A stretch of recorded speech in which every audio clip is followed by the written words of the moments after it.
Hey y'all, welcome to my channel. So I'm with Tay. I'm Fantasia from the T.A.E Emporium, and today we are making another learn how to sew video. If you're new here, hey, I make videos about sewing and crafting and all of the hobbyist things that I have picked up, such as my embroidery machine, my X tool, my 3D printer, and hand knitting. But that's the only type of knitting I know how to do because everything else is hard. So if any of that is your cup of tea, please make sure you hit the like button and the subscribe button so you know when I am making new videos. We're gonna jump right into today's video because I want to make it short and sweet because I am behind on my learn how to sew in 2-week videos. Life got super crazy between February and March, and I just did not have the time to get these done. So I'm going to try to batch record these so I can get them done and then take my time editing them and getting them out. Today's video is about pinning your fabric so we can use pins or clips, and about pattern pieces, and also how to use those pins and or clips while sewing. So I'm going to walk you through those, and then that's going to be it for today.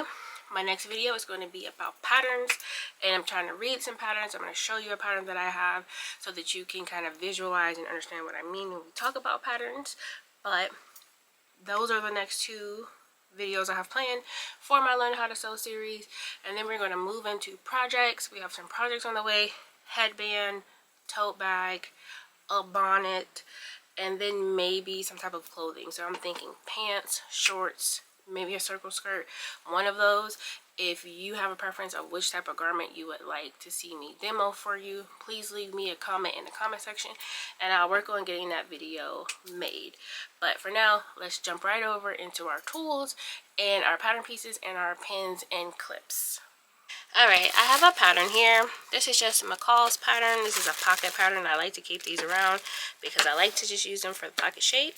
I have a piece of scrap fabric here so I can show you guys what I mean by pinning and clipping. So these here are pins. I like to keep my pins on a magnet. These little pins with the balls on them, whoops, are called quilter pins, if that will focus. I personally really like quilter pins. I feel like it makes it easy to pin lofty fabrics, all types of fabrics. I personally just like them the most. But then there's also these steel, I don't know if this is going to focus. Here we go. We have these steel dressmaker pins. They have a little flat top on one side and then you have the sharp side on the other. These are dressmaker pins. They're usually steel. They tend to be a little bit more durable than the quilter pins, but I find that the quilting pins are sharper, therefore it makes them easier to use. So I prefer those. These are clips. I got this little jar from Amazon, but they look like this. These are more specifically used when you're like sewing, not necessarily cutting off fabric, which is what I'm about to show you. But these are clips, and sometimes they come in a bunch of colors. You can get metal ones. I use them sometimes depending on what I'm sewing, but this is more specific where you would use this after you have cut your fabric to pin them, clip them together. So another thing you want to do before we get into this is we want to make sure we have a good pair of scissors. These are Gingers.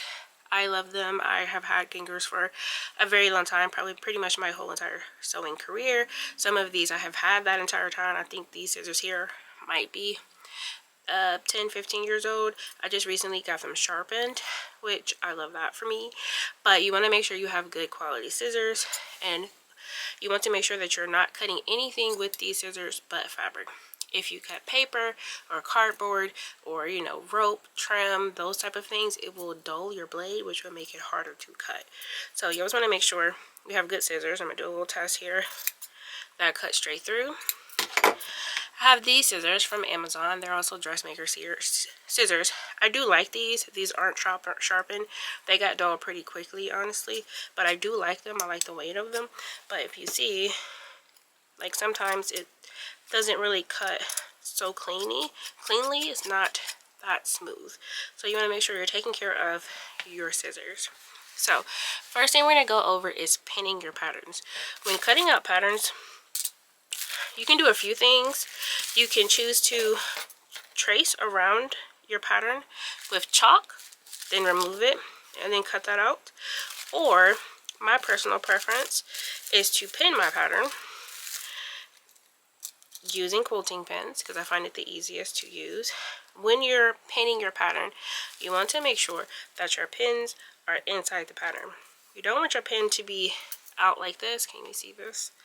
You don't want the pin to be outside of the pattern, because when you go to sew, your scissors are going to hit, go to cut, I'm sorry, your scissors are going to knock that and it's going to mess up your scissors. So you don't want to do that. You want to make sure that your pins are inside your fabric. There is one other way that you can cut out your patterns, and that's with a projector. I have not tried that yet. It looks really cool, but I don't really have the space for a projector, so I haven't taken advantage of that opportunity yet. So I stick to pinning my patterns because that's what I like to do. So I'm going to show you here. One thing I remember being very difficult for me when I learned how to sew was pinning.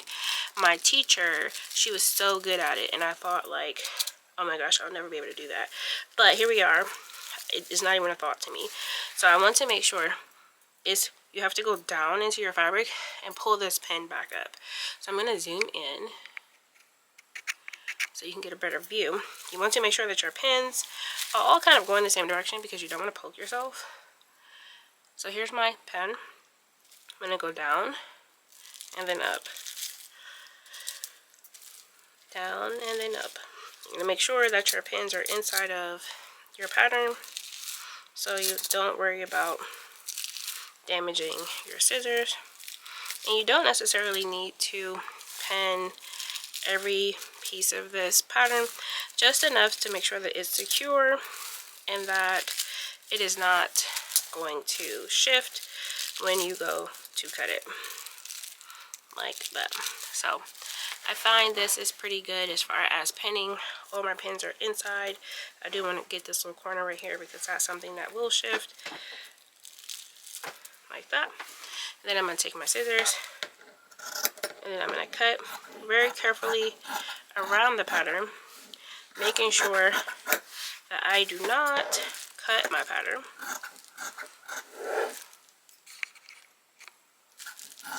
Making sure I don't cut my pattern.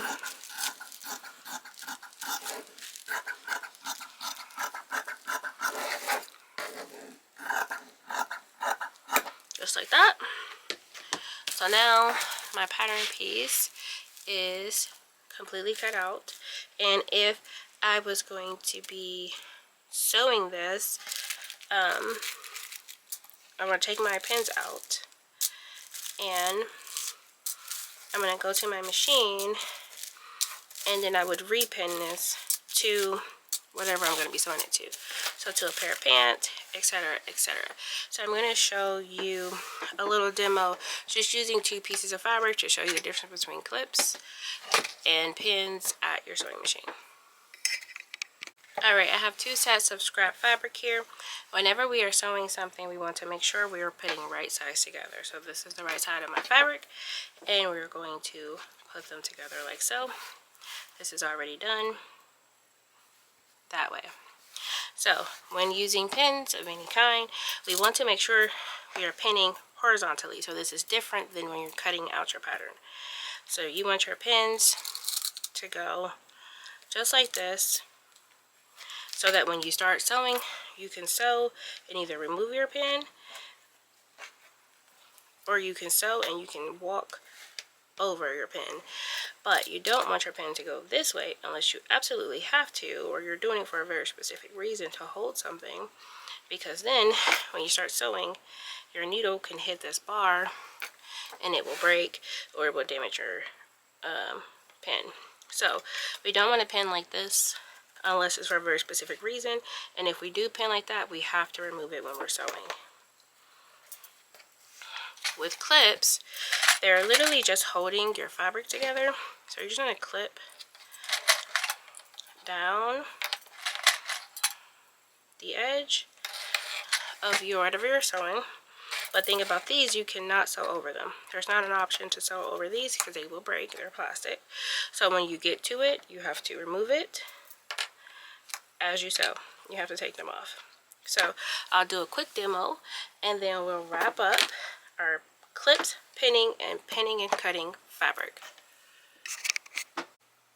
Okay, so we have our fabric with our pins here going horizontally, and I'm going to, oh, did I lose my thread? Looks like I did.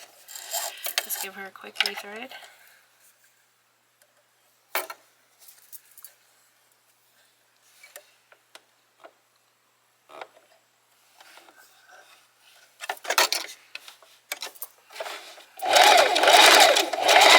And when you get to your pin, you can slowly walk over her.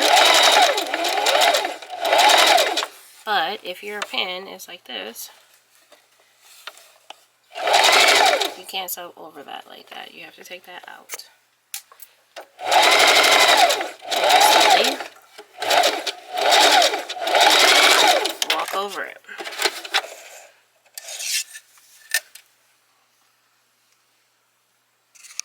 Alright, and here is my clip. So I'm going to remove this clip because it's already in the way.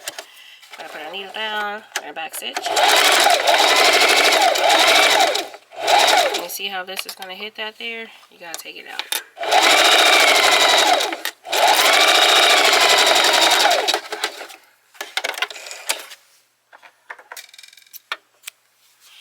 And there we have it. And we have our clips. Alright y'all, that was a super quick video where we talked about using clips or pins during our sewing projects, and how to use pins when you're cutting out pattern pieces, and how to use pins and clips when you're starting to sew your pieces together. Hopefully that was clear for you. Hopefully it gave you some clarity of how to put things together when you're getting ready to start a project, and how to use the Thank y'all so much for watching my video. This was just a quick video on using clips or pins for cutting out our pattern pieces, and also how to use our pins and clips when we're at the sewing machine sewing our pieces together. Hopefully that gave you some clarity. I'm trying to think and be very specific on the steps it takes to begin to sew things, because I remember when I first learned how to sew, I felt like pinning and getting things together was the hard thing for me. So I want to make sure you guys understood the why and the how, and to make sure you're doing it correctly, because I definitely see people on Facebook sewing groups like, what's wrong with my sewing project and all of her pins are vertical. Like, nope, you need to pin horizontally when you're getting ready to go to the sewing machine. It'll help you sew faster. It'll help you sew a little bit more accurately. Your pins, your garment will be pinned together a little bit more specifically. So there is a method to the madness. So I just wanted to make sure you guys have that before we move on to the next step, which is going to be reviewing patterns. But again, if you haven't already, make sure you subscribe to my channel and hit the notification bell so you know when I'm making new videos. But until next time, y'all, bye.